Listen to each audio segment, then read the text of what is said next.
Sorry, I didn't see your hand up earlier. Is it Martin now? Yes. Greetings again, everyone. My first question would be, Charles, and you don't need to answer this, but where have you been all of our lives, brother? This is just really, really mind-blowing, really amazing. Two things. First, I want to ask you what the Chinese have done. I know they have pretty much aligned themselves and are just eating up everything. Well, you're in Africa. You know what has happened, what they have done there. What have we missed? And the gospel that we have received, can that configure us to take on most of what you are saying? Or and I'm talking on a larger scale, not just the few kingdom groups that is now being mobilized. We're talking, I was watching a report they did on the religions. And of course, I think we know that it is now reported that the Christian religion is the largest of them all. I don't know what's the percentage of that is really true believers. But have we configured, or do we have a configuration? What we have received from church and with all the so-called gospel has been, can we take on it seriously? How effective this message will be for people to realize that this is actually an inheritance? Can you speak on that, sir? Yeah, a number of things. One, let me just say something about the Chinese and the effect and impact that the Chinese have had.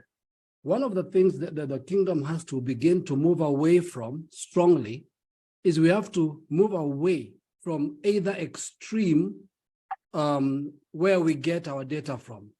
We will either get our data from a capitalist perspective, extreme, which is basically a Western worldview, or we'll get it totally from a socialist extreme, which is, where that comes from. And Africa has basically, to talk for Africa, has basically sat between both extremes.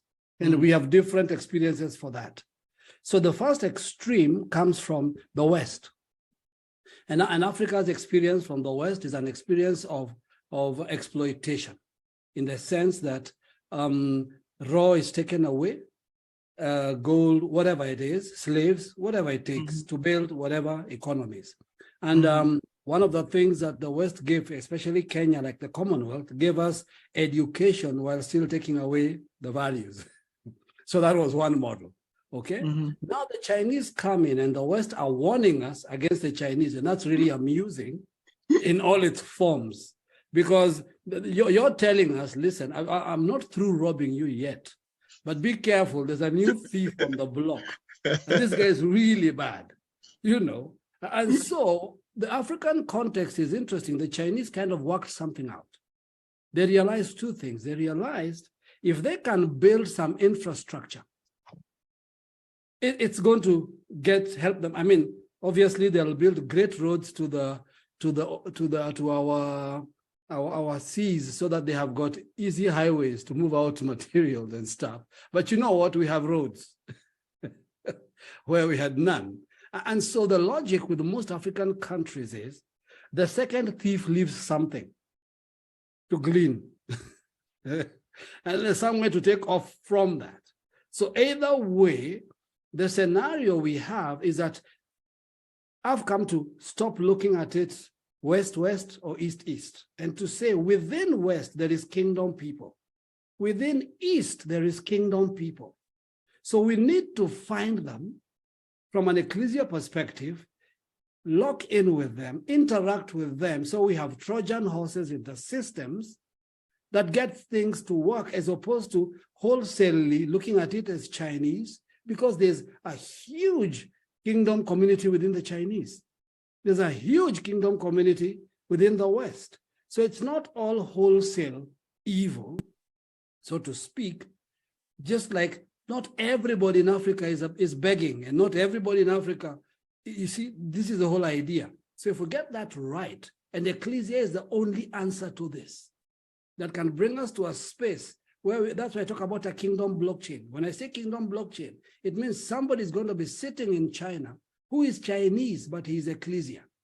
Somebody else is going to be sitting in Africa in the mines, but he's ecclesia.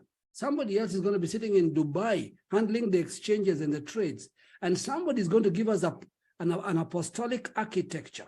People like Abraham John are going to tell us what this thing should look like and what are we building exactly. How does it look in the nations in terms of schools and commerce and family? And this really is the bigger picture I see that will help people sit eventually even within governments and influence policy. Because this is really, to me, where the ecclesia, finally, the journey is going. So yes, we have to look at those perspectives and ask those questions, but I've come to, as I've interacted, I've met kingdom ecclesia people who are in interesting systems. They don't go to church anymore, but they love God. And they're looking for a way to function because the minute they entered the economy of Babylon at the highest level, they began to discover that for lack of a better term, their economy had too much weight for a church structure. I'll explain what that means. I've met individuals who said, listen, I came into a church structure, I gave an offering, and suddenly the pastor was calling me every week to sort out something else. Yet I'd come there for insight and wisdom. Now they want to make me a pastor. They want to make me a leader. They want me to take charge of everything simply because he operates in commerce. The fact that he operates in commerce does not qualify him to be functioning in that space. You're taking him away from what he does best. So these are some of the conversations we have to have on what does that structure look like, and if God releases that economy, what are we building with it? What kind of communities? What kind of infrastructure? We have places where we've been challenged in some nations in Africa, where they said, look, we are willing to give you land. You guys talk of this ecclesia thing. If we gave you land and gave you 50 families, would you build a system that can be emulated elsewhere, that could be replicated elsewhere? Now, these are true challenges that can't be answered from a basic church pulpit perspective. That's good. I hope that. Would you not say that in some of our systems, when you speak of the church, and I don't want to just sound like I'm pushing an indictment on the church, but that they thrive on having people remain in these subservient, low functioning categories or lifestyles, that because it's more beneficial to them and they aren't really looking to really do anything beyond that? I think let's use a perfect example. I like using context where I've been and what I've been doing to draw some of the parallels. When COVID happened, for example, in Kenya, like in most countries in the world, one of the first places to be locked down was the church. And so I basically preached a message and asked the question, is church an essential service?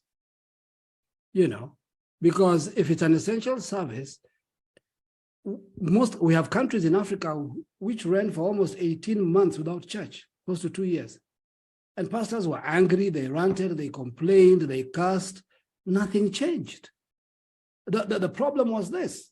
I said we are experiencing a mini rapture in that sense. And the whole issue was, and this was my argument, if your absence is not felt, your presence may never have been required in the first place. So those are the bigger questions we must ask. Are we so important that if a country is in crisis, we are the go-to people, or we are the first guys to be put aside? I think those are the questions that will determine our relevance. That's good. That's very good. I think David, did he have his hand up? Yes, it does. Yes. Okay. Yeah, Charles.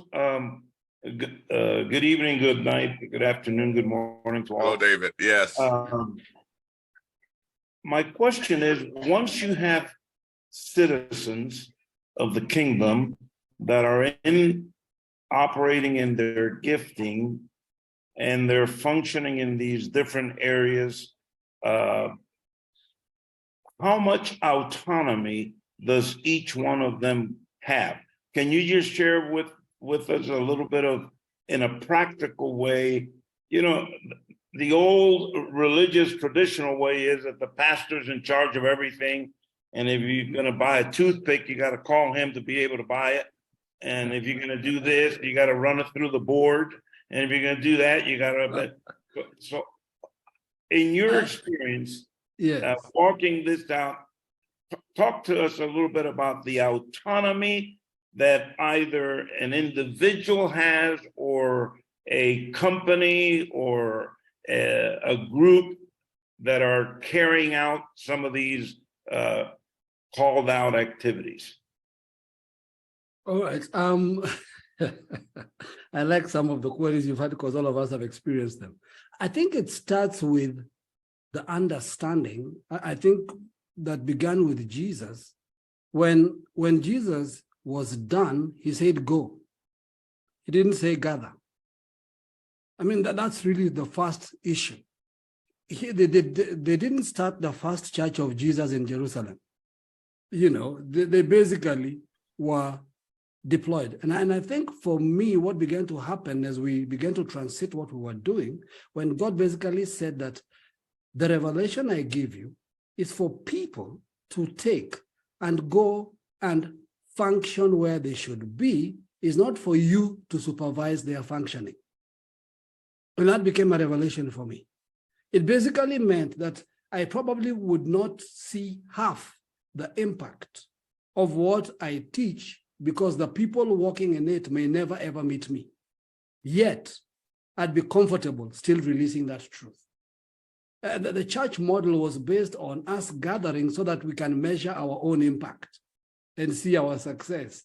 So I think the autonomy has to do with the same way that today I don't go back to my physics teacher to let him know what I came up with. But there was a season I needed to sit in that class and draw those principles and learn how they work. I'm saying that because I love physics, guys. That's just how I am. So out of that environment, I learned principles that are applicable in my life today. Much like what Kelvin said earlier, that he's thankful for the person that opened up the journey of where he is. But that doesn't require reporting back to that environment for approval or for any issue. I think I would prefer people coming back to query the path that did not work. So you know what? You said ABCD, I attempted this, it didn't work. What did we miss? As opposed to gathering, and I think there's too much attempting to have a structure so you can be identified with, as opposed to being the true salt, releasing impact and allowing people to become, and it always, David, I believe it boils down to economy. It boils down to economy because the underlying conversation that most churches will not discuss. I have had conversations with pastors who totally agree with everything I say, totally. And they say, listen, if I did what you are saying, I would lose my benefits, I would lose my house, I would lose the children's education. So you know what? While I love what you're saying, I can't make the change. And that is indicative of the system, that it means we did not create a scenario where people are able to move. Let me use an example. In a conversation we once had, my now grown-up daughter was asked a question. What was it like growing up as my daughter? You know, how was the environment? Was it discipline? Was it tough? What was it? And she gave a very interesting answer that I had never heard her use. She said, my parents had a simple model. It was called the leash model. She says, most of my friends were brought up in the cage model. Says, you see, when you're in the cage, you are limited. You only work in a certain space. So the day you get out of the cage, you're chaotic because you're trying to do everything. My parents used the leash model, where they would let it out a little at a time. If you did well, they let out more. If you did bad, they pulled you back a bit. Eventually, they took the leash off. That's our model. And so I think that became, like, for me, a pattern. To me, the thing that should cover people and keep them is that which we speak. If that which we say is transforming their life and they're able to apply it, then they have the freedom to continue listening to it. The day we have nothing to say to them, no matter how good what we have to say is the time for them to be released to function in a different dynamic. That's what I believe. So to me, autonomy almost sounds like you need permission for freedom to operate. There shouldn't even be the context for autonomy. From the word go, there shouldn't even be a context of keeping anybody. There should be where, like the disciples said of Jesus, where do we go? You have the words of life. It was a choice they made. It wasn't a demand Jesus put on them.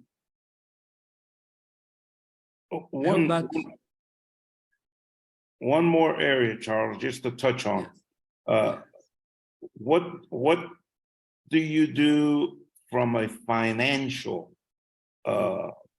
arrangement or whatever? Okay, all right. Okay, let me share something of the model that I employ, because we cannot negate scriptures, but we cannot also ring fence what's convenient. Scripture does speak of honor and double honor to those who labor. All right. I think the problem we have is that we have tried to create structures on a principle. And when you create structures on a principle, it opens the door to manipulation either way. Meaning the givers can manipulate the speaker, or the speaker can manipulate the givers. So it's a two-way danger zone. So the model that we've applied is basically this. We say, look, impartation comes from grace. That impartation activates you and it causes you to prosper. All right? When you prosper, you place value on those who've caused that to happen in your life. Now, some people can place themselves under the discipline of a tithe. Others can place themselves on generosity. But I believe that there has to be what I call, you must have a kingdom principle of honor. If you don't have a kingdom principle of honor, then in that context, you're also functioning like a parasite. You're basically drawing blood and giving nothing back. There has to be that balance of honor. And when we do that, the Bible says those who teach are worthy of double honor. Right. And so therefore, those who give, the earth is clear. The world understands consultancy. They do not take value for granted when somebody gives them value. But the church lives in a different context. So when we sit in the place where we must legislate it, then the value is lost. So we believe in free will offering, we believe in generosity, we believe in the tithe, but we believe in it all being free will, but placing value. And I know the other thing that I must say here, I don't believe the tithe belongs to an organization. It belongs to an individual who brings value. An organization can't give you value. An organization has no impartation on it. An organization cannot activate anything in your life. But you can give towards activities in an organization to do certain things. But those two, we must never mix honor with offerings. They are two entirely different models in functionality. That's in a nutshell. I've just shared a 3-hour discussion in 5 minutes. I'm ready for the 3 hours. David, did you still have your hand up for something else? No, I was just applauding what he was saying. I believe that one of the greatest challenges that we have transitioning from church religious structure to ecclesia is exactly what Charles was just saying. Those of us that equip, those of us that teach, those of us that are called to train, we can't put a demand, as it has been done, that you have to tithe to me, or you got that. As you know, Tim, there are many networks out there where they even have you sign a contract. Absolutely, yeah. I mean, that is total. That's an abomination to God. But Charles just said the key is honor. Right. I've been using that structure of honor and teaching that as I help men and women develop in their calling and their gifting. I've never had to ask anyone to tithe to me. I've never asked anybody to send me an offering. But I get deposits in my account every day or every Absolutely. week. But it's out of Absolutely. honor. Right. I don't have to tell them a tear-jerking story to manipulate their emotions. It's honor, but it's more than honor.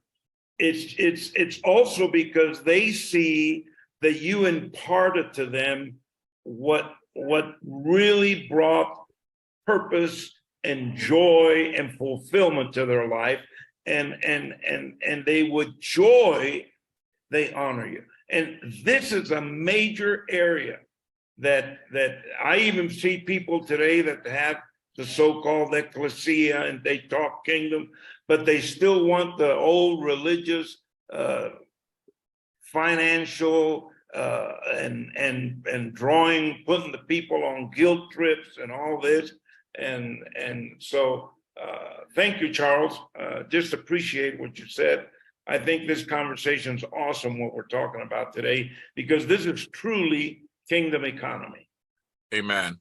Let's go to Lillian, and then we'll go over to Garnett. Okay, let's in that order. Hi. Oh no, I didn't have my hand raised. I'm soaking it up today. I'm definitely I'm an economist myself, and I'm just really enjoying all of this whole discussion about, you know, church or our faith, not just being a membership to a club where we go and basically waste time and get up and sit down and two-step and make a whole lot of noise. And really embarrass ourselves in front of the world because they're like, what are you doing? And You're keeping us up because, you know, we're supposed to be taking our, you know, our morning nap and you're banging on your tambourines in our ears. And it is actually the opposite of appetizing or inviting. We're actually pushing a lot of people away who would be more interested in real impact. I guess I may as well say that, you know, I have come to see the way we do missions even as, you know, in some ways, intentionally or unintentionally, a bit of a racket.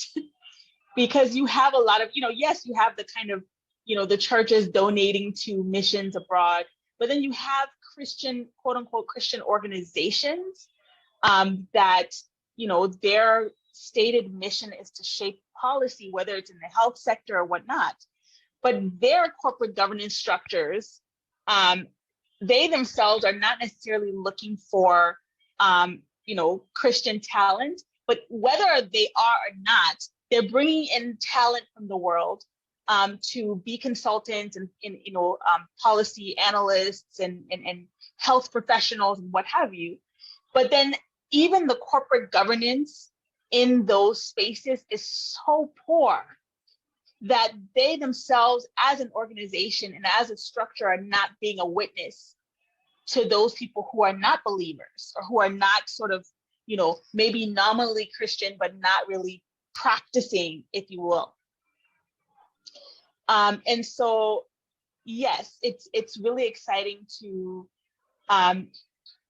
you know, see that in the kingdom, there is freedom to just, you know, just get out there and do what the Lord says that I should do as an individual with, you know, whom the Lord, you know, calls me to work and to serve without feeling like, you know, I have to, I don't want to say surrender, but basically imprison myself in these particular structures that now feel like they have their barcode branded on my back and I can't do anything. I can't use my voice, whether it's my singing voice or my political voice or whatnot, without their express permission, because that's huge, especially here in Africa.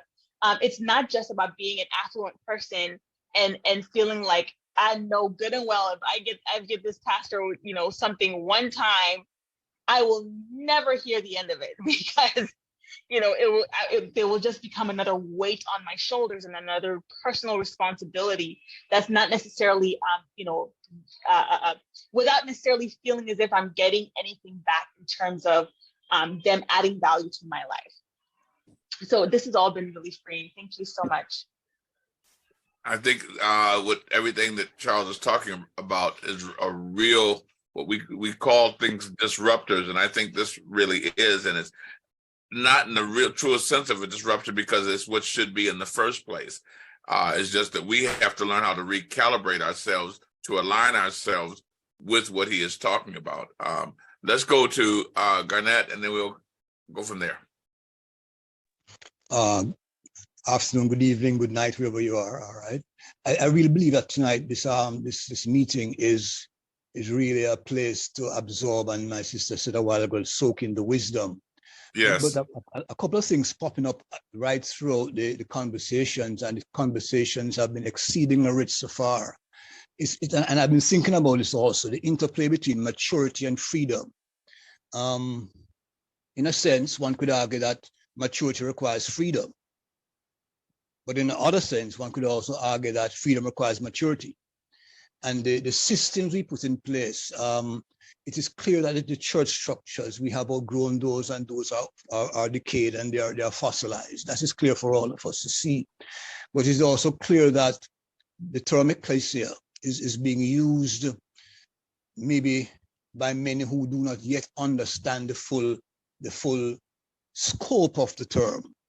The term itself, it harks back to what David said when he spoke about God's house being the house of prayer, not just for Israel, but for all nations. From that point, it was to be something that magnetized nations and brought them together and to glorify God in an exceedingly different way than just from a national perspective. And I think for the journey of the church, there has been that heaven has always wanted that. But men again, sometimes with good intentions, have limited the thing to a localized, denominational, and that sort of thing. But I'm seeing more and more as we push gear and push towards the boundaries. Freedom is becoming a key term in all of this. And as David spoke about it, as Charles spoke about it, as Lillian spoke about it, you could definitely see that the system is not letting the people go. And right. It reminds me again, to what extent can we let the people go to be what God called them to be? I'm also reminding of Moses in Numbers 11:29, when Joshua was jealous of Moses when the 70 elders began to prophesy in the camp. He felt to honor Moses. He wanted to safeguard his leader, and Moses said something quite astonishing. He said, "Would to God all these people were prophets." In other words, what I'm seeing in that is that there's even among good men, good people, good intentions, good systems, so to speak, quote unquote, there is that tendency to bring in limits and boundaries. And I think at some point in time, whatever we're building, we have to come to that place of freedom. That term will have to be a part of our conversation much more and more, because as I said earlier, maturity requires freedom. A man does not give freedom to immature persons, but at the same time, for a man to be mature, he has to be given freedom. And that interplay, I think, is a discussion that we have to have with the Lord and with one another, because systems these are some of the push points, the buttons, I think, that's going to release the thing properly. So I want to show that into the discussion. Amen. Going back to the comments over honor, us developing systems and the way we do things now. Again, I like to read. I mentioned it a couple of weeks ago. I think Anderson reminded everybody about it a while ago. We want to pray for Anderson, by the way. And this book, I don't know if it's backwards with you, and you can see it's called Missionary Methods, St. Paul's Are Ours by Roland Allen. This book was written, I think, in 1910. And there's something in here that just was triggered my memory. of how Paul handled finances. And it says three things. It says there seems to have been three rules which guided his practice. One, that he did not seek financial help for himself. If you go through all of his things and when he talked about how people gave to him. Number two, he took no financial help to those to whom he preached. And number three, he did not administer local funds. Those are three things that guided just about everything he did. And I think